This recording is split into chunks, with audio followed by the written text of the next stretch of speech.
¿Qué onda, plebes? Bienvenidos al capítulo 2 de Conversación. Hoy vamos a estar con un pastor. Vamos a checar algunas cuestiones de lo que es el pastorado, de qué es lo que llegan a pedir para ser pastor. Y pues este pastor pues tiene bastante experiencia, ha estado como en 4 o 3 iglesias diferentes, en pues obviamente lugares diferentes, y creo que tiene la suficiente experiencia como para contarnos algo. Con ustedes, Joel Jaimes. Amén, amén. Mucho gusto. Bendiga, mijo. Amén, amén. Siéntese. Gracias. Primeramente, preséntese usted. ¿Cómo se presentaría ante alguien? Bueno, pues primeramente, pues gracias por la oportunidad que nos da de estar aquí. Es un placer y un gusto el poder acompañarte. Gracias por la invitación. Pues mi nombre es Joel Jaimes. Pues tengo 39 años de edad, originario de Ciudad Obregón, Sonora. Cajemense. Cajemense de corazón, soy Yaqui. Yaqui. ¿Y cuántos años tiene de pastor? ¿Como unos 15, 20? Oficialmente yo empecé en el 2008, oficial de la iglesia. Lo que pasa es de que yo empecé en el 2000, ¿qué será? 2003, 2004 empecé yo a trabajar con un grupo pequeño, con un grupo celular, y ya de ahí se me dio la oportunidad de que el grupo, gracias a Dios, el grupo celular pues empezó a crecer y después ya se declaró misión del distrito, ya no misión, era una misión de la iglesia local, y en el 2008 llegó a ser misión del distrito. Entonces, ¿Y cuál es o sea, qué define que sea una misión del distrito a una misión de la iglesia? O sea, ¿cuál es la diferencia? La diferencia es de que la iglesia madre, en este caso la cuadrita, abarca las necesidades de Santa Clara, o de la iglesia donde yo pastoreo. Okay. Por principio. Y cuando es del distrito, la iglesia madre suelta a la iglesia hija, y entonces el distrito le da cobertura. ¿Le tiene que dar un pastor ya oficial o...? Es un evangelista oficial. Ya. Ok, pero no como tal un pastor. No, se delega evangelista, pero a partir de ahí empieza a contar ya oficialmente como pastor. Ok. Y en el 2011 ya la iglesia dejó de ser misión para convertirse en iglesia formal. Y, por ejemplo, ahí, ¿cuál también sería el cambio? ¿Tiene que ser con el número de miembros o tiene que tener cierto tiempo la iglesia, bueno, la misión? ¿O cómo dice el distrito? Pues esta ya es una iglesia. Ok, en la constitución de nuestra iglesia, no recuerdo ahorita los artículos, ¿no? Pero en los requisitos para formar una iglesia, ahí vienen los requisitos que se piden. Si se cumple con los requisitos que se piden constitucionales, esa iglesia, esa misión ya pasa a ser iglesia. Uno de los requisitos que me acuerdo es tener más de 50 miembros, que al pastor se le dé un salario mínimo que está estipulado por la zona donde está ubicada la iglesia. Es independiente, o sea, depende de dónde esté la zona. Uh-huh. Y se va a hacer el costo, bueno, el pago que va a recibir. Exactamente. Porque en el sur de nuestro distrito, en el sur de México, el salario mínimo es menos que el salario mínimo del norte. Ok. Se varía, pues, entonces, según el lugar, por eso se pide, no sé si 1 o 2 salarios mínimos, pero te pide un salario mínimo, te pide un lugar de reunión, o sea, un templo ya sea rentado, prestado, una casa pastoral ya sea rentada, prestada o que sea propia de la iglesia. Esos, y que tenga liderazgo, el grupito, que pueda trabajar con un liderazgo, y pues hasta ahí donde me acuerdo. Ok, y ahorita que mencionó del pago, digamos, ¿no? ¿Los pastores tienen un pago límite que pueden recibir? Constitucionalmente sí. Por ejemplo, si yo, digamos, ¿no? Me gano 1 millón en la lotería. Uh-huh. Técnicamente por diezmo yo tendría que dar, pues, 100,000 pesos. 100,000 pesos. Por diezmo. Uh-huh. Entonces, me imagino que el pastor no recibe esos 100,000 pesos. No. Mi pregunta es, ¿tienen algún tope? Como decir, pues nomás hasta aquí y de arriba pues ya le pertenecen, o sea, al distrito, o se reparten otras iglesias. Sí tiene un tope. Constitucionalmente el tope es de 25,000 pesos. No puede ganar más de 25,000 pesos. Ok. Y bueno, ya entrando un poquito más en calor, en confianza, el programa va de qué cosas pasó usted como pastor para poder ser pastor. Porque como bien sabe, el programa es para inspirar a jóvenes que a lo mejor digan, quiero ser pastor, pero no sé qué se necesita, o quiero ser pastor, pero no me animo. O sea, darle ese acercamiento a los jóvenes. Principalmente, ¿cómo es el proceso para llegar a ser pastor? O sea, ¿qué piden? ¿Te piden alguna prueba? O sea, tantos meses o tantos estudios, o qué es lo que pide la Iglesia Apostólica como requisitos para poder ser un pastor. Ok, mira, ha cambiado mucho, se han hecho reformas a la Constitución.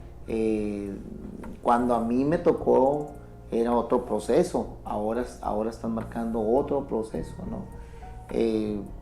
Por darte un ejemplo, cuando yo empecé en la iglesia, hacíamos un instituto, eran 8 materias, primer nivel, y entonces ahí ya eras candidato para ser diácono. Entonces, ¿Qué es un diácono? Un diácono era una persona, no era ministro, solamente era una persona que estaba en proceso para ver si tenía vocación para ser pastor. Okay. Era un proceso. Entonces te digo, eran 8 materias, el primer nivel, en aquel tiempo se llamaba EDIS. Bueno, cuando yo empecé era ITAO, ¿no? Y después lo cambiaron y le pusieron EDIS. ITAO significa Instituto Teológico Apostólico. Entonces, EDIS, pues Escuela Distrital. Y entonces ahorita es el CREA, ¿no? Y ahorita es el CREA. Por eso digo, cambia mucho, varía mucho según el secretario de Educación, como él maneja. Bueno, entonces empezamos con el diaconado, era el primer nivel, ya eras candidato para ser diácono. Si el pastor veía en ti un cierto perfil, un cierto vocación para pastorado, te mandaba a una mesa examinadora en convención distrital.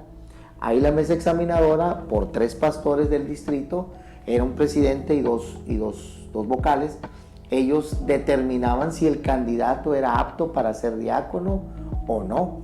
¿Y ahí en qué se basaban? O sea, el mismo pastor, bueno, el pastor que lo pastoreaba, tenía que abogar por usted. O sea, decir, no, pues él es un muchacho, yo veo que está activando, hace esto, es lo otro. ¿O es totalmente a criterio de ellos? Sí se pide una cierta referencia del pastor, porque se llenaba, bueno, hoy también no, pero se llenaba una solicitud. Entonces en la solicitud el hermano, el candidato ponía todo lo que ha hecho en la iglesia, se pedían requisitos como por decir recibo de diezmo, que fuera fiel diezmador, que trabajara en un ministerio, si tocaba un instrumento, si estaba casado, si estaba soltero.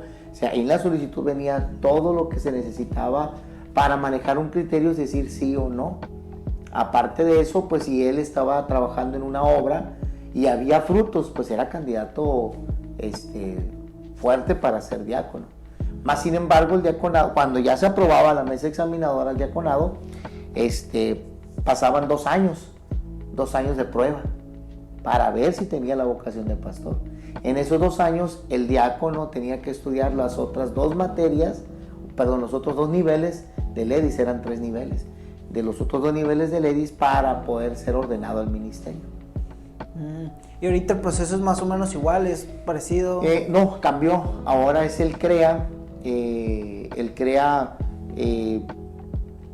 es un instituto de la iglesia donde el alumno pasa, el pastor lo recomienda, el instituto lo abraza, entonces pasan 2 niveles, los 2 primeros niveles, y el tercer nivel es de Amos. Bueno, ahorita ya no hay Amos, ahora ya es el CREA tercer nivel. Okay. Entonces, pasando el tercer nivel, igual lo mandan y lo examinan, pero ahora tiene que pasar él por la escuela de ministerios, tiene que pasar por la, ¿cómo se le llama? Ministerio de todos los creyentes. Entonces, ya estando él ahí, él ya es candidato para ser ordenado. Igual la mesa examinadora de 3 pastores, pues lo van a estar esperando, pero para ser ordenado. Y si alguien soltero dice, a mí me gustaría estar en ese rollo, me gustaría ser pastor, pero es soltero, ¿eso le quita automáticamente la posibilidad de ser pastor? No, No, constitucionalmente no. No necesitas ser casado para ser pastor.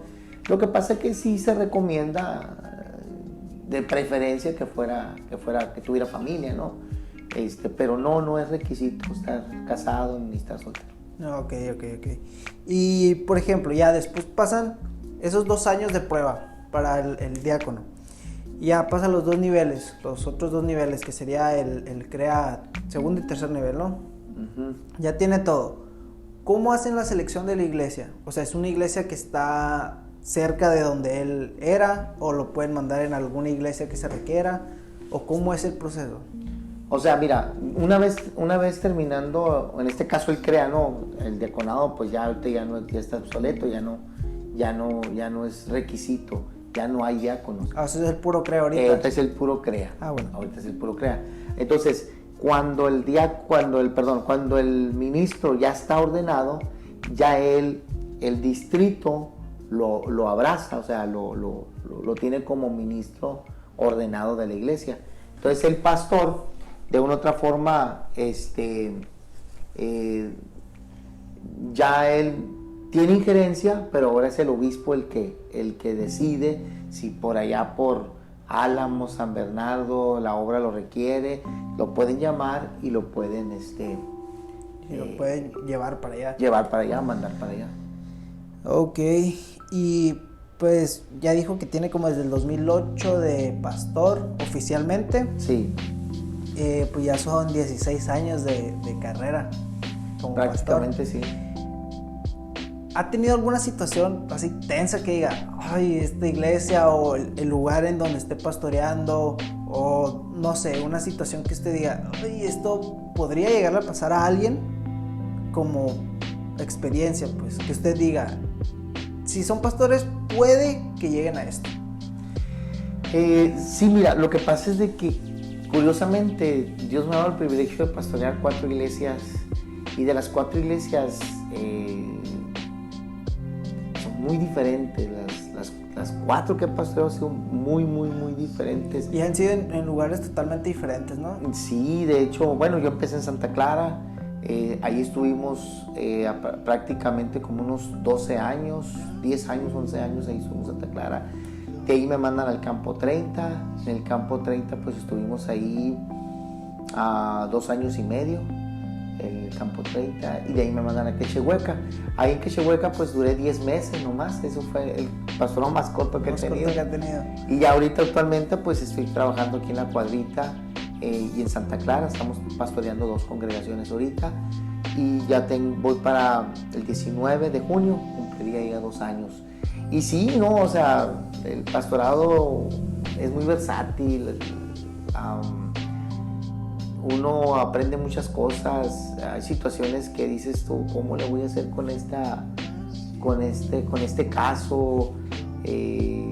Lo más difícil es pastorear gente, porque... No, y totalmente, bueno, yo creo que sí es lo más difícil de ser pastor, pues es tener que estar con personas que muchas veces no quieren como que seguir a la iglesia o seguir al pastor, o dicen, ¿por qué yo voy a hacer eso?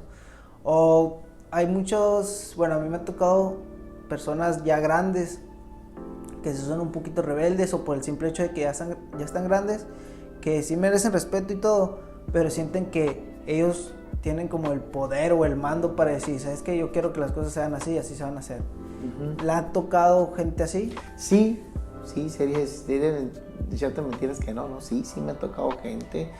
De hecho, pues yo empecé muy joven, demasiado joven. Yo tenía 23 años, 24 años cuando yo empecé a pastorear una iglesia, y sí fue difícil porque había gente más adulta que yo, pues. Entonces, cuando la gente te ve que tienes 20, 22, 23 años y que ellos mismos expresan, ¿qué me vas a enseñar tú si yo te puedo enseñar a ti? Si yo te veía en la iglesia, ¿cómo llegaste cuando recién llegaste a la iglesia? Sí, hay ese roce, ¿no? Pero al final de cuentas, Dios nos ayuda, Dios nos da de su gracia para poder nosotros, con sabiduría, poder pastorear esas situaciones. Y yo digo que sí tiene que darle muchas gracias, porque al menos en mi situación yo me molesta mucho cuando las personas toman ese tipo de actitud, y muchas veces no grito, pero como que bajo el tono de mi voz, y parece como que estoy hablando más fuerte, se podría decir. Y en situaciones me han dicho, no, pues no estés gritando. Pues no estoy gritando, así hablo.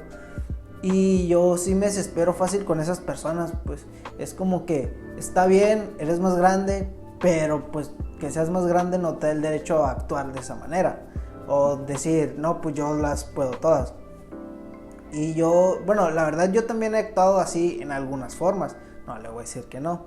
Yo digo que todos en algún momento hemos actuado así, desde los músicos, que llega un nuevo músico, o sea, que llega alguien nuevo a la iglesia y que quiere poner las reglas, o decir, ¿sabes qué? Pues en otra iglesia lo hacíamos así, y como que también se van tomando esos roces, pero pues eso también puede pasar en cualquier parte del ministerio, tanto como pastor, como líder de jóvenes, como líder de lo que sea. Sí, aquí nosotros, una de las, puedes decir, desventajas que tiene un pastor es de que no tratas con un solo ministerio en particular, o sea, tienes al ministerio de alabanza, tienes al ministerio de intercesión, tienes a la coordinadora de las damas, tienes al coordinador de los varones, a los liturgistas, entonces todos quieren en que su ministerio crezca, entonces quieren el apoyo, y hermano apóyeme, y hermano pastor ayúdeme aquí, entonces uno debe estar en sintonía con los ministerios que tiene la iglesia. Entonces qué bonito fuera nada más que tuviéramos un ministerio en particular. Ahí va todo y todos están felices. Sí.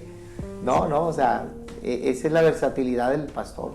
Entonces, si alguien quiere ser pastor, si alguien dice, quiero ser pastor, tiene que tener eso muy en mente, que muchas veces va a tener que estar batallando, a veces con dos hermanas que están peleadas, o a veces con dos jóvenes, o no sé, alguna hermana con algún joven que diga, no, ese joven se me hace que actúa muy mal y a mí no me cae.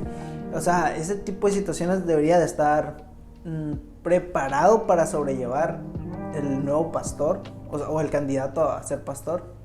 Pues mira, ¿qué te puedo decir? La experiencia la adquiere uno en los problemas. O sea, pues sí, no hay un marinero que no sepa con una marea tranquila, algo así era el dicho. No hay un marinero experto con una marea tranquila. Sí, pues entonces yo pienso que es lo mismo, ¿no?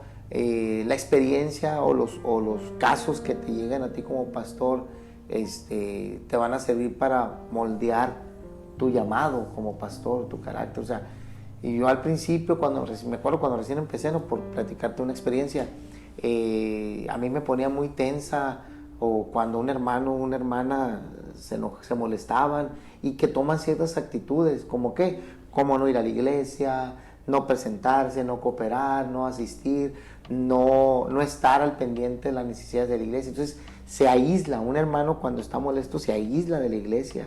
Entonces cuando vas y platicas con un hermano, y luego cuando platicas o sea, te das cuenta de que dices tú, pues ¿quién tiene la razón? Y entonces el pastor siempre debe ser neutro, siempre, el ni para acá ni para allá, escuchar a la persona. Mira, un día me pasó un caso, llega un hermano y me dice, pastor, quiero platicar con usted. Y ya, bueno, amén, hermano, dígame. Y empezó a platicarme muchas cosas, yo me quedé callado. Y empecé a escucharla, hermano, fíjese que estoy pasando por eso, situaciones que ella estaba pasando, viviendo. Y como a la media hora, 40 minutos de haber hablado, se levantó la hermana y me dijo, gracias, pastor, Dios les pague por ayudarme. Y no le dije nada. Y ya, sí, ¿Así? Se fue. Entonces digo, hermana, ¿qué pasó? Le digo, si no le dije nada. No, hermano, lo que pasa es que yo quería que alguien nos escuchara. Y estaba mi esposa y yo ahí. Y ella dice, pues es que hay gente que con el simple hecho, y yo aprendí eso, pues, que la gente en ocasiones necesita escuchar. El pastorado, mira, hermano, te va a ir enseñando cómo vas a trabajar. Y Dios, el llamado que uno tiene, Dios a uno le da sabiduría para enfrentar y mediar las situaciones que están en la iglesia y que uno debe de enfrentarlas como pastor. Nunca un pastor debe dejar por alto o pasar por alto los problemas. Los problemas no se arreglan solos. Dios por eso te puso ahí para ser pastor. Y motivar a los jóvenes a entrarle. Esto es bonito, yo me gozo, me apasiona ser pastor. Y por ejemplo, ¿cómo sabe usted cuándo meterse en un problema o cuándo dejarlo pasar un poquito, porque muchas veces cuando recién pasa un problema o cuando recién hay un choque entre personas, como que la situación está muy caliente y por más que uno quiera decir, hey, mira, no, pues todo bien, no pasa nada, vamos a hacer las cosas bien.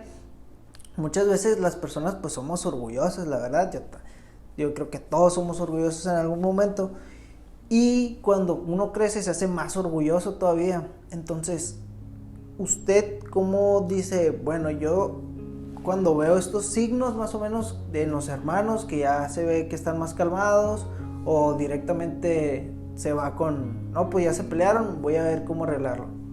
Mira, cuando la situación nos sentimos arrebasados en la cuestión de que, como tú comentabas ahorita, si un hermano vemos que es molesto y molesto y molesto y molesto y molesto, y que por más que uno como pastor haga su comentario, su sugerencia o su consejo, se cierra, es mejor calmarse y esperar un tiempo, un día, 2 días, para poder volver a pastorear la situación.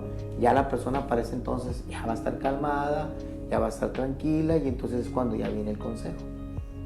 Ya hasta que, pero usted tiene que analizar cómo está la persona. Sí, tiene que analizar. Es que uno va conociendo a la iglesia, va conociendo a cada hermano, te das cuenta de que este hermano tiene este carácter, este hermano tiene este otro, aquel tiene otro, es diferente a este. Entonces en la iglesia hay hermanos que son duros de carácter, hay otros que son más blanditos, su carácter más dócil.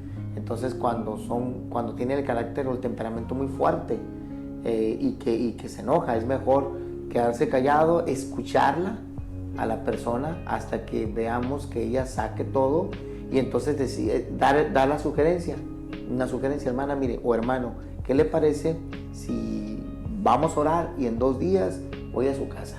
¿Qué le parece? Está bien, hermano, adelante. O sea, en el pedir está en el dar, siempre lo he dicho, ese es mi lema, en el pedir está en el dar. Si yo quiero que la iglesia, el hermano entienda o sea productivo, yo tengo que pedírselo de una forma amable. Entonces ya después de 1, 2 o 3 días vamos a su casa y ya nos sentamos a ver, hermano, ya esa euforia, sí, ya vuelve la calma. Y ya a veces, a mí me ha tocado ver casos que hermanos que reconocen, oh, hermano, la verdad sí me enojé, sí me molesté, sí hubo esto, sí hubo lo otro, pero igual, hermano, pero aquí estamos, y entonces ya puedes tú hacer una labor pastoral en la forma de que ya encaras a la otra persona y ya hay un toque. Tienes que escuchar las dos, por los 2 lados. Sí, creo que si vas a ser pastor es algo muy importante el poder lidiar con problemas que muchas veces pues ni siquiera son tuyos, pero tienes que saber cómo, pues no controlar a las personas, sino cómo hallarles el lado, para que estén pues contentas o estén a gusto. Eso sí, yo digo que es un punto muy importante en cuanto a un pastor, porque pues no solamente estás, por ejemplo, un líder de jóvenes, pues nomás está con los jóvenes, la líder de las dorcas, pues nomás está con las dorcas, pero un pastor tiene que lidiar con los problemas de todos. Si pasa algo con un solo ministerio, pues tiene que entrarle ahí. Si pasan con 3 al mismo tiempo, pues tiene que estar en los 3.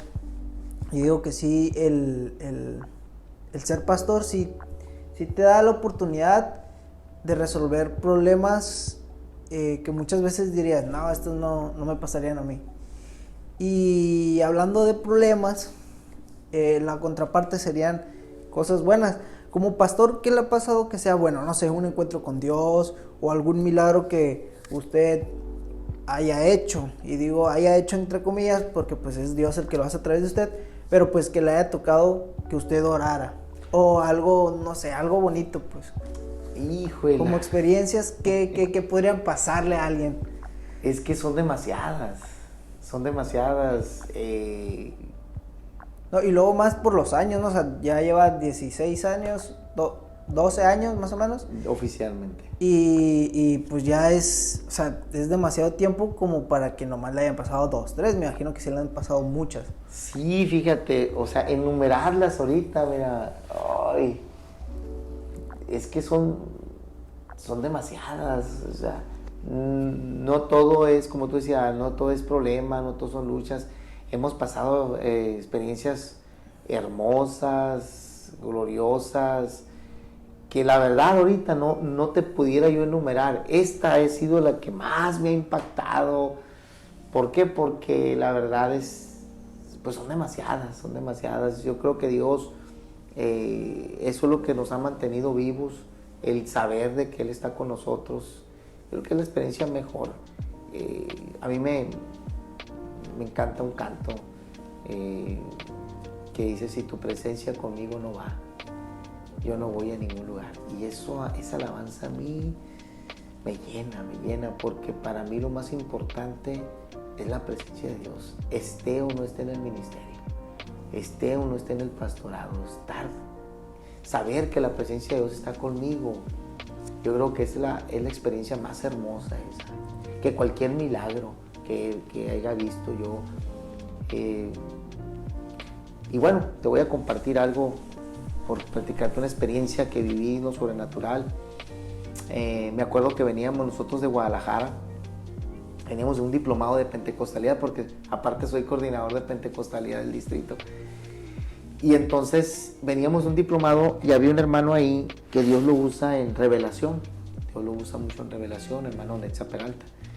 Y platicando con él en el aeropuerto, yo le compartía a mi hermano: oye, le digo, yo me gustaría que Dios me usara en lo sobrenatural. Le digo: ¿cómo le hago? Y me dijo él: mira, Joel, ora por todo, me dijo. Ora por enfermos, pero créele a Dios. Y eso me motivó mucho. Y entonces, una vez me tocó ir a una iglesia y prediqué de visita a una iglesia, precisamente a La Cuadrita. No era pastor todavía La Cuadrita. Vine a visitar y el pastor me dio la oportunidad de predicar. Y entonces en esa predicación, cuando terminé, hice el llamado para orar por las personas, y yo sentí un deseo de orar por muelas. Y sentí así un deseo, pero yo nunca lo había hecho. O sea, lo había hecho antes, pero no había pasado nada. Pero, o sea, esta era la primera vez que realmente lo sentía, de que, lo quiero hacer. Sí, esa que, Señor. Pero tenía, la verdad, en mi interior había miedo, había incertidumbre. Y si no pasa nada, decía, que creo que es lo más difícil en un milagro, ¿no? El que la persona diga: bueno, y si la verdad no soy apto, o yo no soy el que tiene que hacer el milagro, o si yo oro y no pasa nada. Creo que es lo más común que le podría pasar a alguien que quiere empezar, pues, como que a orar o a hacer milagros. Creo que es el sentimiento bueno, es el sentimiento que más nos puede poner como que, bueno, parar, más que nada. Es como que, ay, sí quiero, pero... ¿Y si no pasa nada? Ajá, y si no pasa nada. Eso generalmente es lo que hace que todas las personas se frenen. Y es lo que, y no solamente en los, o sea, orar por algún milagro, sino en todo, pues. En todo, sí, en todo. Por ejemplo, de que, quiero tocar, pero, ¿y si a los hermanos no les gusta? Quiero iniciar, pero, ¿y si los hermanos me ven mal? ¿Y si me sale mal? ¿Y si me sale mal? Sí, es lo que estaba diciendo el capítulo pasado, que muchas veces tú sientes que lo estás haciendo mal, y muchas veces las personas ni se dan cuenta cuando estás haciendo algo, como iniciar, o pedir la ofrenda, o tocar, o ser ujier. Muchas veces las personas no se dan cuenta que tú estás haciendo algo mal, o muchas veces es como que, ok, sí, estoy enfrente. Pero como tú sabes lo que estás haciendo mal, es como que, todo el mundo ya vio que dije esto mal, ya vio que no sé, que me pasó algo. Entonces, muchas veces ese que nosotros nos damos cuenta de más de las cosas que podríamos estar haciendo mal, es lo que nos frena. Y en ese caso de los milagros, siento que es y ya que yo hice esto, a lo mejor yo no soy digno de hacer un milagro, o a lo mejor pues no va a pasar nada porque yo no he orado tanto, o yo no he ayunado tanto. Muchas veces esas cosas también nos paran al momento de querer orar por algún milagro. Fíjate, dijiste algo muy importante ahorita, en lo personal, la oración. La clave, yo, en mi punto de vista muy personal, yo siento que la clave de todo es la oración. La oración. Si uno, cualquier joven, quiere demostrar el poder de Dios, tenemos que aprender a orar. Tenemos que aprender a orar. Si no aprendemos a orar, cualquier ministerio que tengamos va al fracaso. Cualquiera. Yo en ese tiempo le agarré sabor a la oración. Bueno, a partir de ahí, ¿no? Porque hasta ahorita no hemos parado. Gracias a Dios. Pero sí le agarré sabor. Mis oraciones ya no eran de media hora, una hora, ya eran más prolongadas. Y entonces fue cuando yo sentí eso en ese culto. Pero yo le pedí una señal a Dios, porque yo sentía la voz de Dios en mi oído que me decía, ora.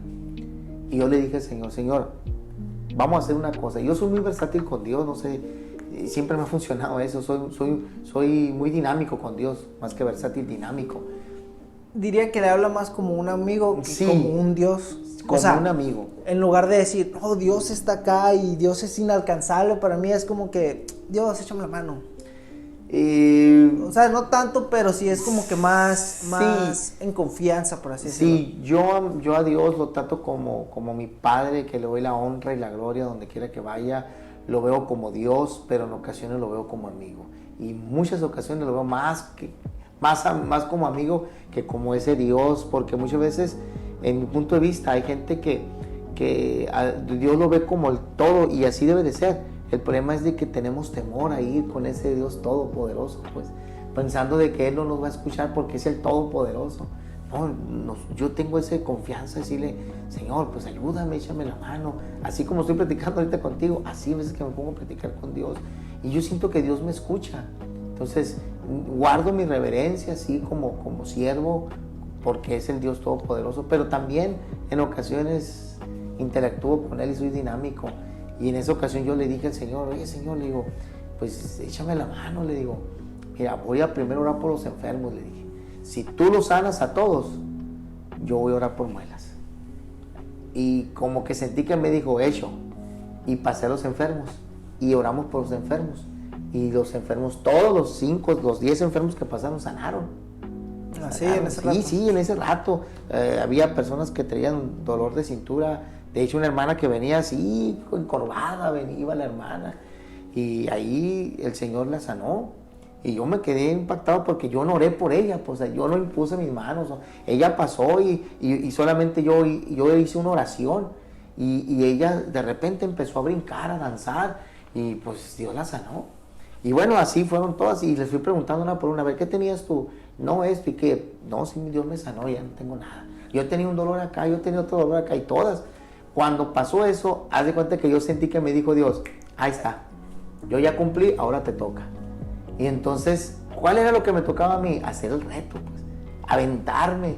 O sea, yo sé que Dios lo iba a hacer, las muelas, pero yo tenía que aventarme. Entonces, ese es el problema de muchos jóvenes que quieren hacerlo, pero no cruzan esa barrera de lo desconocido. Sí, pues de decir, yo lo puedo hacer, como tú decías ahorita, y si no pasa nada, o sea, la duda ahí está, y no pasan esa duda, no pasan, pero uno tiene que aventarse. Y entonces yo me acuerdo que yo hice el llamado y empezamos a orar por muelas, empezaron como unas 10. De esas 10, 2 solamente recibieron el milagro de las muelas. Y entonces yo me quedé impactado porque una de ellas, de las que recibió la sanidad, su hija es dentista, estaba estudiando odontología en ese tiempo. Entonces yo la llamé a ella para que le revisara a su mamá, y porque yo le vi la muela rellenada, pues, pero el problema es de que ya ves que mucha gente también acude a los dentistas. Y ya trae ahí un trabajo dental. Entonces ella pasó y le dijo, yo nomás escuché que dijo, mamá, le dijo, en la mañana te revisé y tenías el hoyo, y ahorita está rellena, decía ella. Y ya después yo le pregunté, oye, ¿y qué material es? No sé, hermano, me dice. Es un material extraño, no puedo decir que es plata, ni puedo decir que es oro. Nunca lo había visto. En el tiempo que tengo estudiando odontología, no lo he visto, ese materiales. Y eso fue lo que a mí me impactó, una de las cosas que más me ha impactado de parte de Dios. A partir de ahí, pues ya empezamos nosotros a hacer oraciones por por muelas. Me tocó ir a Magdalena a un congreso de pentecostalidad interdistrital, oramos por muelas ahí, y ahí, ¿sabes qué fue lo que me impactó? Fue que estaba una mujer, que ella no oró, ella estaba encargada de atender a la gente, y ella sintió algo en su muela, y se revisó y tenía muelas de plata. Es esposa de un hermano de ahí de Magdalena. Y lo que impacta es eso, que ni siquiera pasó a orar, pues ella estaba pues haciendo su trabajo, por así decirlo. Ella estaba a cargo de las personas, de qué es lo que necesitaban, qué es lo que tenía que hacer, y lo recibió. Eso está, se me puso la piel chinita ahí. No, sí, o sea, a mí también fue otra de las cosas que me impactó. Bueno, muchas cosas, mi hermano, que yo puedo estar aquí platicando de experiencias que yo he vivido de parte de Dios, bonitas, preciosas, pero aparte de eso, de los milagros que yo he visto de parte de Dios, uno de los mejores milagros que yo siento que he visto es cuando las personas se convierten al Evangelio. Cuando se convierten, cuando están convencidas. Cuando no están remojados. Sí, cuando no están remojados, cuando están convencidas, que llegan, que tú las ves, yo los veo con el corazón de pastor, ¿no? Y yo digo, Señor, ese es el mejor milagro que tú puedes hacer, que una persona conozca tu evangelio y que reconozca que tú eres el Rey de Reyes y Señor de Señores. Ese yo siento que ha sido uno de los mejores milagros que yo he visto de parte de Dios, que las muelas, que las sanidades, que todo lo que yo he vivido, para mí ese es el mejor regalo que Dios nos ha dado, la conversión de las almas. Pues creo que es el objetivo principal de todo, de cualquier célula, de cualquier pues iglesia, de cualquier misión. Creo que ese es el objetivo principal, el poder convertir a las personas al evangelio y que vean lo que es Dios.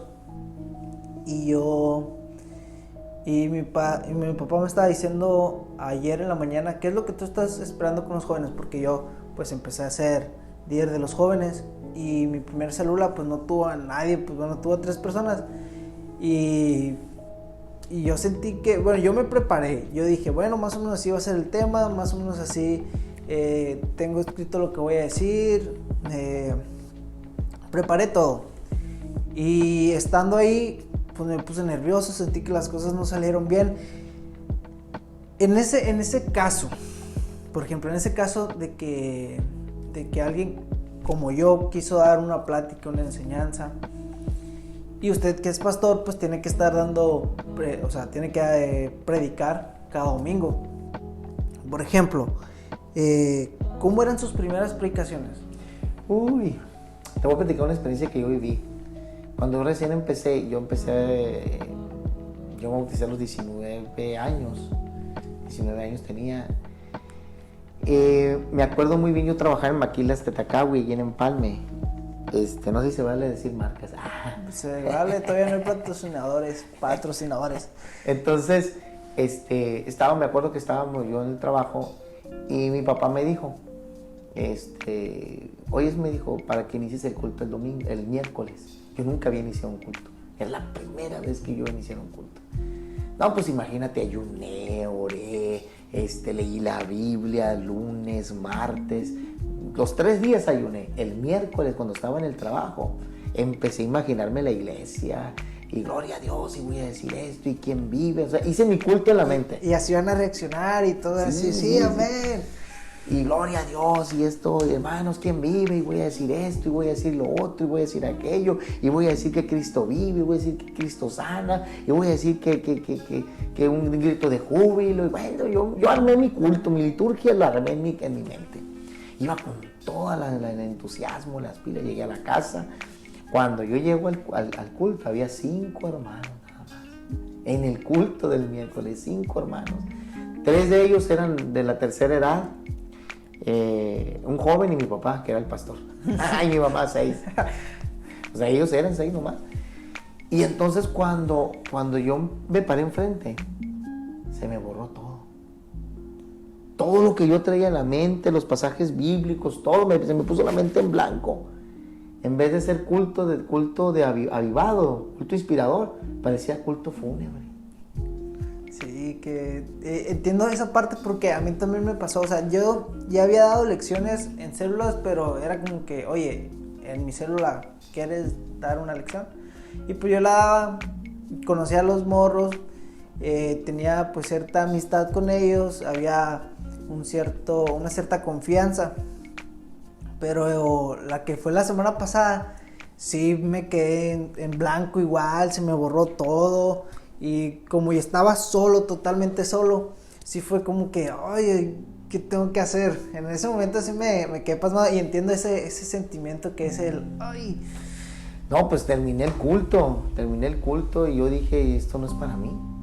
Esa fue la expresión que dije, esto no es para mí, la liturgia no es para mí, yo creo que la predicación tampoco. Y yo ya en ese tiempo yo tenía, pues, el sentir de ser pastor, y dije, no, esto no es para mí. Llegué con mi papá, le dije, ¿sabes qué? Le digo, yo creo que esto no es para mí, ¿no? Porque yo sabía que las cosas les hice mal, todo.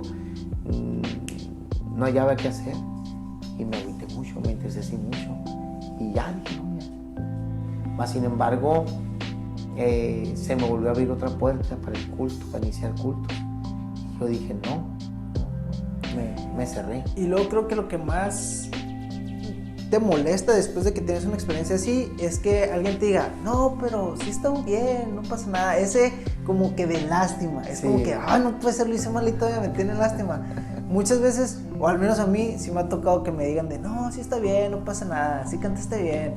Pero uno sabe que las cosas no las hizo bien. Entonces también siento que el que te digan ese como ánimo, pero por lástima, también como que te molesta un poquito más y dices, no, ya no lo voy a hacer. Y sí, así sí, ya sí. no, ya. Yo, más que irritado, yo estaba triste, porque yo tenía muchas cosas en la mente, pues, y como, pum, se me borró todo. Y entonces dije yo, no, pues no es para mí esto. Y ya, dejé de hacerlo. Estoy hablando yo que empecé como en mayo, me acuerdo muy bien la fecha, como en mayo. Yo no iniciaba cultos en abril, junio, julio, agosto. No inicié hasta por allá como unos 6-7 meses. Se me dio la oportunidad de volver a iniciar un culto. Y yo le dije, sí, está bien, voy a volver a intentarlo. Esa es la cuestión, voy a volver a intentarlo. Y le dije, sí, amén. Y me preparé diferente ahora. Ahora me fui en blanco. Y cuando estaba ahí, Dios empezó a cambiar el panorama que yo tenía. Y a partir de ahí ya. Pero sí, muchas cosas pasa uno. Esa fue la experiencia que yo viví cuando yo inicié en culto, no fue fácil. Y otra cosa, que en la predicación pues igual, me acuerdo de mi primer sermón, yo ya más o menos sabía cómo hacer un bosquejo, perdía un esqueleto, ¿no?, del bosquejo, y me fui, no pasó nada. Pero el insistir, el que tú sientas en tu corazón que tienes esa pasión, y aunque la experiencia no la tienes, pero tienes la pasión, con eso te basta. Pues más que nada sería las ganas de volver a intentarlo, ¿no? Porque muchas veces a alguien le sale mal una vez y dicen, la verdad esto ya no es para mí, ya no lo voy a hacer. Y se encierran en eso y ya nunca lo vuelven a hacer. Y a lo mejor esa persona pues pudo haber tenido un ministerio grande y fuerte, pero tuvo un error y dijo, ya no es para mí. Yo digo que el ingrediente secreto para el éxito, aparte de la iglesia en cualquier lugar, sería el volverlo a hacer, porque pues no hay un guerrero que no tenga una sola cicatriz, pues. Y las cicatrices son esa manera del cuerpo que te dice a ti, mira, esta es tu experiencia, tú ya pasaste por esto.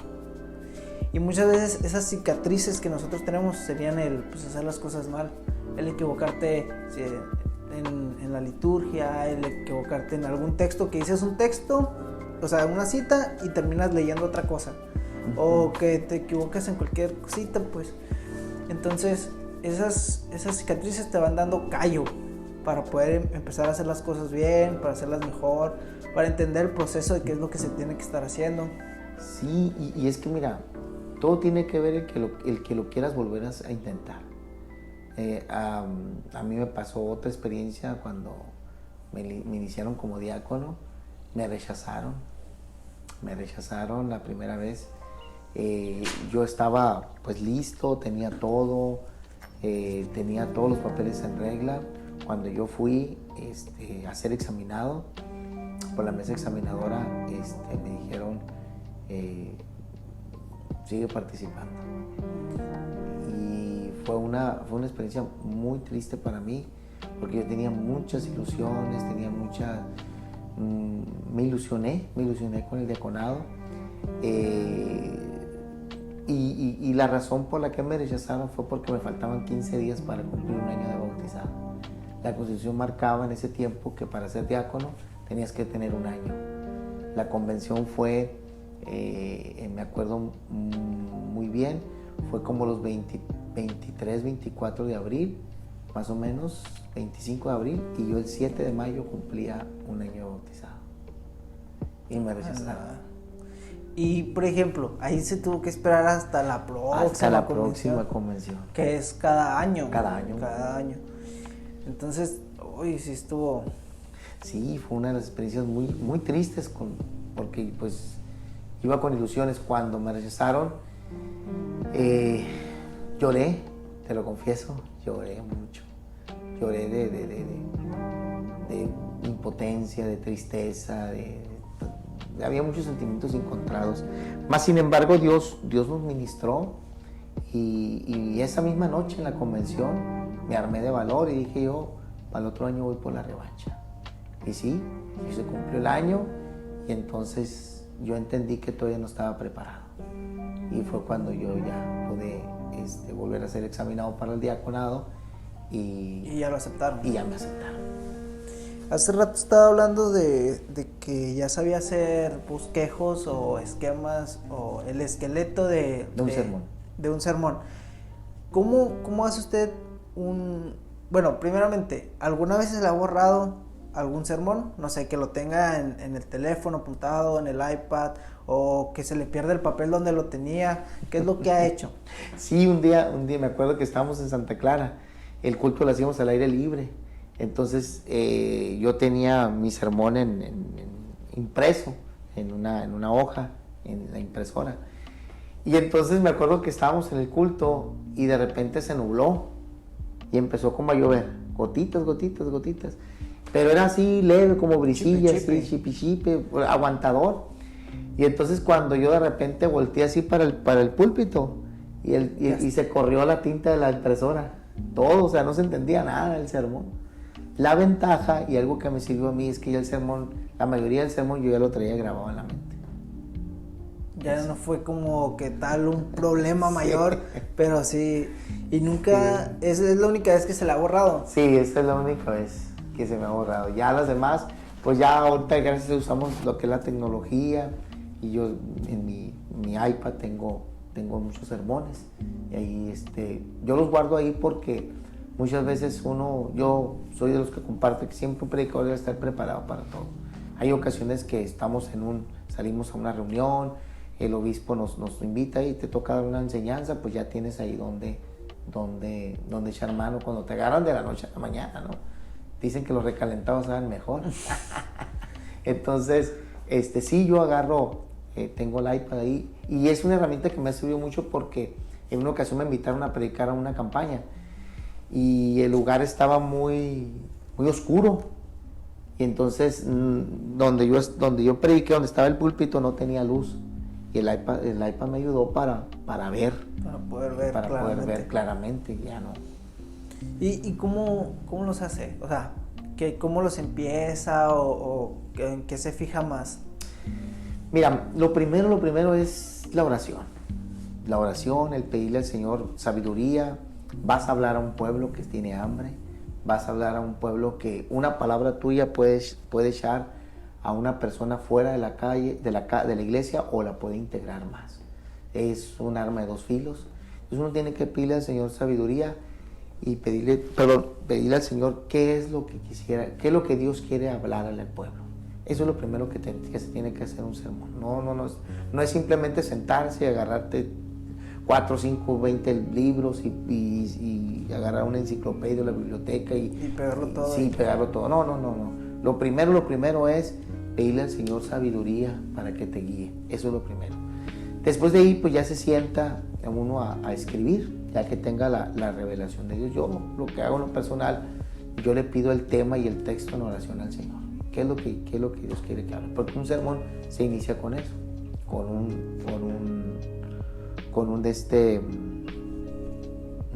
un tema y un texto. Siempre un sermón debe llevar esas dos. Es lo principal que debe llevar. De ahí pues va una introducción. De la introducción van las ideas principales, ideas secundarias, conclusión y aplicación. Es lo que lleva un sermón.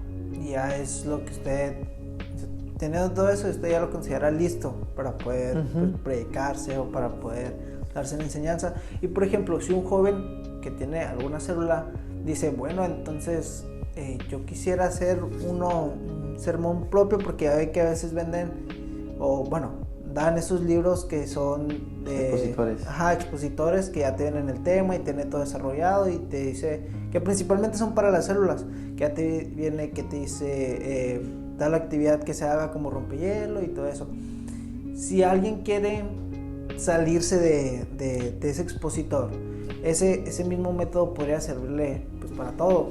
Sí, es que es una guía, pues. Es una guía para que uno, al momento de dar una reflexión, enseñanza, una predicación, pues no se salga del tema, no inicies hablando del amor de Cristo con San Juan 3:16 y termines con Apocalipsis echándolo todos al infierno, ¿no? El gran juicio del trono blanco, no, o sea, el sermón nos va a llevar una guía, pero el sermón lleva otra herramienta muy buena, que es la hermenéutica. O sea, homilética es hacer un sermón, el bosquejo, pero la hermenéutica es un elemento también que va a servir a la persona, porque yo puedo ser muy bueno para hacer un sermón, escrito, pero hay sermones que carecen de hermenéutica. Y por ejemplo, yo que sí sé qué es la hermenéutica, pero puede haber alguien que no sepa qué es, ¿cómo definiría la hermenéutica? La hermenéutica es muy amplia, pero la hermenéutica nos va a ayudar a cómo desmenuzar un texto, o sea, a sacar la raíz del texto, qué dice el texto, hacerle preguntas al texto, cómo, cuándo, por qué, dónde. Todas esas preguntas nos van a ayudar para dar una buena interpretación de la Biblia. La hermenéutica nos va a enseñar a interpretar la Biblia. Ok. Pues, hablando de eventos como la célula, como un culto, yo he sabido que usted ha estado a cargo de diversos eventos en el distrito. La pregunta es, ¿cómo los elige usted? ¿O simplemente le dice, no, pues Joel, ahí le va para que se haga cargo de este evento? Mira, lo primero, igual, vuelvo a empezar, la oración. Oramos. Nos ponemos en ayuno, en oración, para que Dios nos muestre qué es lo que el pueblo necesita.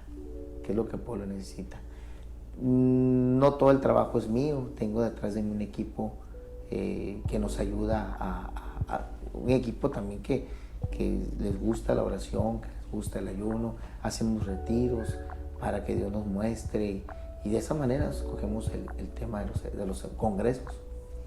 ¿Y ha pasado por alguna ocasión que diga, y se me juntó, no sé, el pago de esto, con que, no sé, el pago del lugar, con el pago del equipo del sonido, con estos que iban a tocar y que al final me dijeron que no y tengo que buscar a alguien más? ¿Le ha tocado alguna situación así que tenga muchos problemas para poder llevar a cabo una actividad?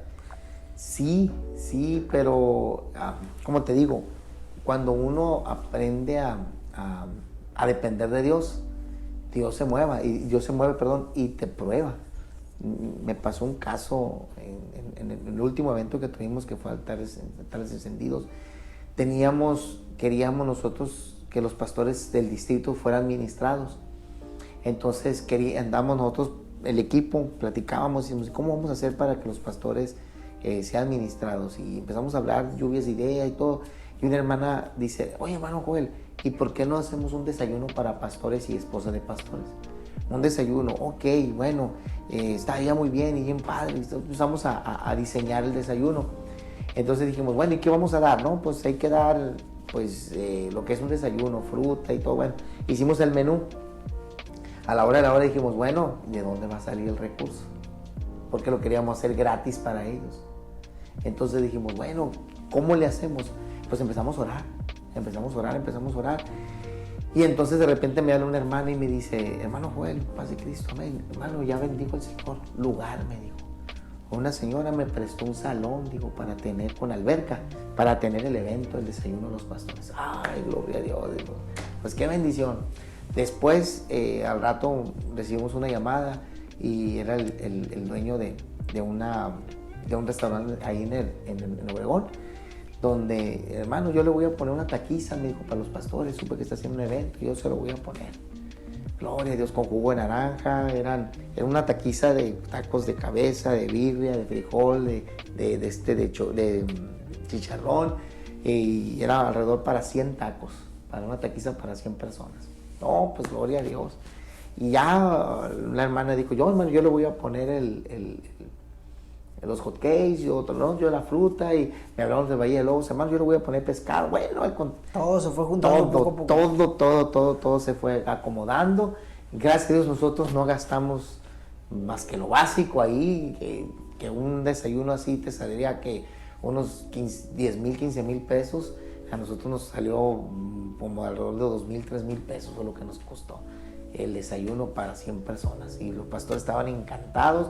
Yo vi la mano de Dios en ese congreso, económicamente, en todas las áreas. Y me imagino que usted tiene como que muchas historias así, ¿no? Que donde no había de dónde sacar, por así decirlo, de repente, pues sé que yo pongo esto, yo pongo lo otro, y poco a poco se hizo lo que se pretendía, pero de un inicio no tengo nada. No, sí, de hecho, todos los congresos así son. La coordinación que estamos nosotros trabajando es autosustentable. Nosotros sostenemos el evento, el distrito nos apoya, pero con un recurso que es prestado. Después nosotros tenemos que responder con ese dinero. Y gracias a Dios, hasta ahorita Dios nos ha ayudado de tal forma que en los congresos que hemos realizado, en ningún congreso hemos quedado nosotros en saldos rojos. Gracias a Dios, Dios ha bendecido. Me acuerdo que platicábamos con el administrador de mi equipo, y entonces le digo, ¿cómo vamos? Pastor, falta pagar una factura de 11,000 pesos, me dice. Santo Dios, le dije. Pues se habían agotado las inscripciones, ya no había inscripciones, ya la entrada era libre porque era el último día del culto. Y ya no había manera de sacar dinero. La única forma era la ofrenda de ese día, pero pues eran alrededor de 500 personas y pues no se juntaban. El primer día se juntaron como unos 5,000 pesos de ofrenda nada más. Entonces el otro era más o menos parecido, de 5,000 a 6,000 pesos, 8,000 cuando mucho, por ser día sábado. Pues se recogió la ofrenda, de eso llegó el administrador, me acuerdo, y me dice, pastor, me dice, ánimo, ya salió, me dijo. ¿Qué pasó? Se juntaron de ofrenda, me dijo, 16,000 pesos. Gloria a Dios, pues tuvimos para eso y para los demás gastos que teníamos que hacer. Fue la mano de Dios tremendo, mi hermano, que Dios nos ha sorprendido en los congresos. Wow, es que muchas veces, o sea, estando del lado de las personas que realmente no hemos vivido algo así, es como que pues muy grande esas acciones y bueno, los riesgos que podrían llevar esas acciones de pues vamos a darle y ahorita vemos cómo se hace y que se terminen haciendo. Entonces hay, por ejemplo, se podría entender que muchas personas podrían decir, ay, pero ¿cómo? Si no tenían dinero y habían dicho que no les iba a alcanzar, ¿cómo es que de repente, ya sí tienen? O ¿cómo es que de repente, yo lo voy a poner, o yo voy a hacer esto? Pero muchas veces es Dios, siendo Dios, los de repente de Dios. Ahí me encantan los de repente. Yo tengo un sermón ahí que le puse el de repente de Dios y no, o sea, Dios nos ha impresionado tanto que ese evento para mí fue crucial. Vi la mano de Dios tremendamente desde el principio. Me acuerdo ahorita que cuando no teníamos lugar donde hacerlo, no teníamos lugar. siempre lo habíamos hecho en el CUM, pero el CUM, el gobierno, el municipio de Cajeme lo vende al gobierno federal, entonces ya ellos no podían prestarlo. Y entonces no teníamos lugar, y Señor, ayúdanos. De repente recibo una llamada, me acuerdo, estaba en una reunión ministerial yo, recibo una llamada y contesté. Y entonces me dice, Pastor Joel, me dice, sí, a sus órdenes. Y le habla el director del deporte de aquí de Cajeme, me dice, sí, dígame, supe que estaba haciendo un evento. Ya no quise preguntar cómo se enteró el amigo, ¿no? Supe que está haciendo un evento. Y ella me dice, sí, le digo, ¿qué pasó? Pues mire, ¿ya tiene lugar donde hacerlo? Pues no, le digo. Mire, le presto 2 lugares, ¿qué le parece? Me dijo. O sea, el que te hablen. Así nomás. Sí, así nomás. El que te hablen a ti para decirte, ¿sabes qué? Te quiero prestar este lugar para que hagas un evento. No, pues solamente Dios. Así. O sea, ya tú no tienes que ir a buscar. Ya las puertas te están tocando a ti para que les abras. Y ese último evento no se hizo, ¿verdad? Sí, altares encendidos. Ok. Fue el que se hizo. Pues el director del deporte me habló y me dice, mira, tengo 2 lugares para prestarle, me dijo.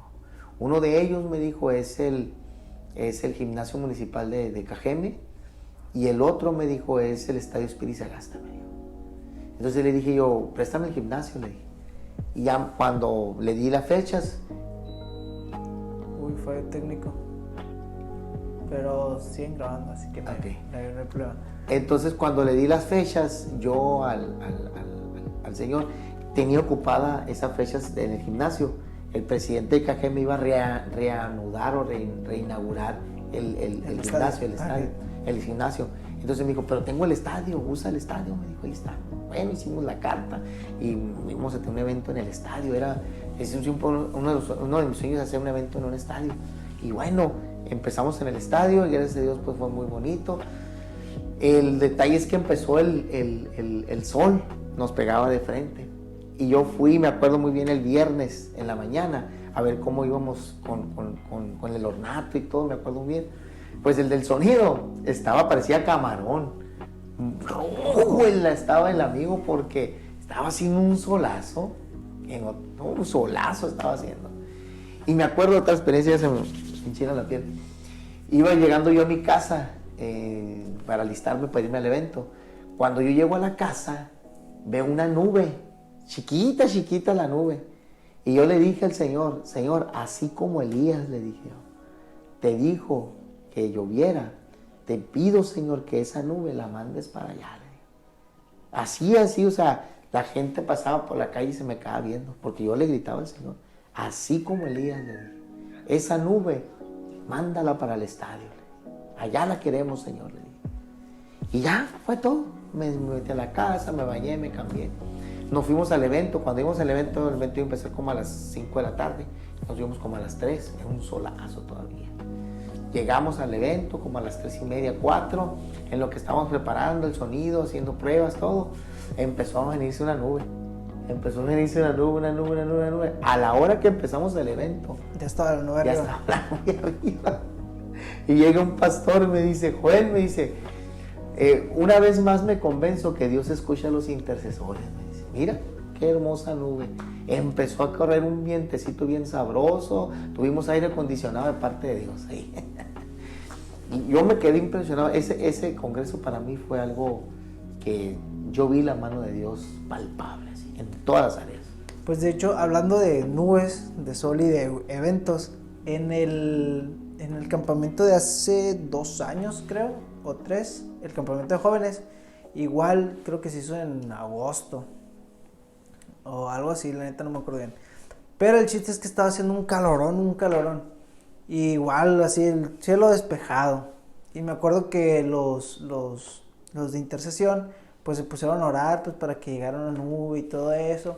Y me acuerdo que estando despejado el cielo, de repente todo el cielo estaba nublado. Y empezó a correr viento igual y es como que la torre. También es algo que yo vi que pasó y sí fue como que una experiencia, pues, ¿qué dices? Está caray, cómo pasan las cosas, de un grupo de personas que estuvo orando y pasó. Uh-huh. Es algo, pues, algo sobrenatural. es algo sobrenatural. Sí, y hablando de cosas que difícilmente hubieran pasado, o que muchas veces decimos, no va a pasar, esta pandemia, porque me imagino que tiene estudios de teología y pues de cómo ser un pastor y todo eso, pero me imagino que nunca recibió ni capacitación ni curso de cómo liderar en una pandemia. Pastorear en una pandemia. ¿Cómo pastorear en una pandemia? ¿Cómo fue eso para usted? O sea, ¿qué reto ha estado, qué reto ha tenido? Híjola, la verdad al principio cuando hablamos de pandemia, al principio de esto, ¿no? Pues había muchas preguntas con mi corazón, en mi mente. Decía yo, ¿qué voy a hacer? ¿Cómo le voy a hacer ahora? Más sin embargo, el pilar o una de las bases que hemos adquirido, que es la oración, ha sido crucial en nuestro ministerio. Yo le pedí al Señor sabiduría y usar lo que teníamos a la mano, celular, porque no podíamos visitar a la gente. Una de las cosas que a mí me llama mucha atención es la que hermanos que te los encontrabas en la calle o te hablaban, hermano, pero la hermana fulana no me quiere recibir en su casa, qué bárbaro, por qué. Y yo decía, hermana, tranquilo, le decía, o sea, es parte del proceso. La Biblia dice, todo tiene su tiempo, y tiempo para abrazarse, y tiempo para abstenerse de abrazarle. Entonces, hoy estamos en el tiempo de abstenernos, le digo, o sea, absténgase y comprenda, el hermano quiere. Pero eso es falta de fe, no, hermana, es forma de que ella se está cuidando. Y así como usted se le respeta al que no quiere cuidarse, pues respeta al que sí quiere cuidarse. Entonces, sí, fue un estar aprendiendo en el camino. En el camino, sí, porque yo se lo compartía, y de hecho tú lo dijiste ahorita. Hemos recibido muchas talleres como consejería matrimonial, consejería familiar, qué hacer en un velorio, o sea, todos los procesos de que la gente vive. Sin embargo, nunca nos dieron la materia de cómo pastorear en pandemia. Y entonces fue una materia nueva que el Señor, siento yo que a todos nosotros como pastores, nos las impartió ya en la práctica. Y luego me imagino que fue lo más difícil, debió haber sido el adaptarse a tener que grabar las predicaciones, el no tener a personas ahí, el no tener una respuesta directa, no saber qué es lo que está pasando realmente en las casas, sino que esa adaptación a lo virtual, creo que me imagino que fue una de las cosas más difíciles, ¿no?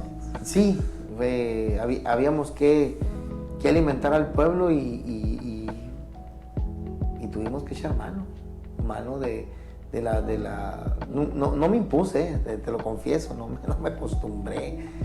Había veces que el estar solo en la iglesia, con una camarita y un teléfono, y que había que transmitir, había que predicar, nunca me impuse a no escuchar en la iglesia el amén, el gloria a Dios, el silencio, el estar ahí en silencio. Nunca me impuse a estar yo predicando. Uno predica y de repente por allá un que otro hermano, gloria a Dios, amén, aleluya. Y eso como que te motiva a seguir predicando. Y ahí se acabó el amén.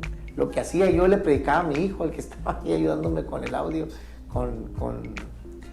detrás de cámaras, pues a los que estaban detrás de cámaras eran los que les predicaba. Pero pues no es la misma. Fue muy difícil para mí eso. Y luego no es la misma porque muchas veces las personas que están detrás de cámara realmente no están prestando atención porque están, voy a ver cómo está el sonido, cómo está el video, está saliendo bien, se está empalmando el video y el audio, se tiene que mover algo, pasó algo. Muchas veces no le prestan atención como tal al predicador, pues están en sus asuntos para que salga bien al final de cuentas. Sí, fue muy difícil eso, no me acostumbré a predicar en la pandemia. En la pandemia, sí, virtualmente, no me acostumbré.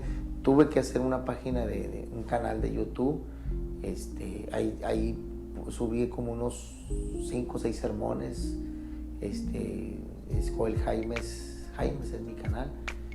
Ya no lo he usado, pero ahí está, el que quiera. Que se quiera suscribir, que quiera ir para allá. 6 canales, unas 6 predicaciones ahí, pues ahí está. No, está bien. Y pues para cerrar, ¿qué consejo le daría a la persona que quiere ser pastor? O sea, en base a su experiencia, ¿qué es lo que usted diría? ¿Tienes que tener esto o tienes que ser de esta manera para poder ser un buen pastor? Mira, una de las cosas que yo le aconsejaría a los muchachos es no te detengas. No te detengas. Si en tu corazón arde una llamita ahí, en forma de un cerillito por predicar, tú estás hecho para eso. Tú dale. Tú dale. Vas a encontrarte con piedras, vas a encontrarte con muchas cosas en el camino, pero tú avánzale, tú sigue avanzando, que nadie te detenga. El enemigo, la misma vida te va a hacer que te detengas. No te detengas. Tú adelante, camina. Si te salió mal una cosa, si estudiaste el CREA o fuiste a la mesa examinadora y te rechazaron, tú sigue adelante. Dios te va a acomodar. Dios va a acomodar los tiempos, pero tú no te detengas. Ese es mi consejo. No te detengas. Ok, y ya pues con eso terminamos la entrevista. Gracias por venir. Espero que a las personas les haya servido de algo y que las personas, pues, o al menos los que estén interesados en ser pastor, pues digan, no, pues si me aviento, no me aviento. Pues nada, espero que pues, nos fuéramos. Gracias. Como siempre, buenas tardes, buenas noches y si no los vuelvo a ver, que descansen.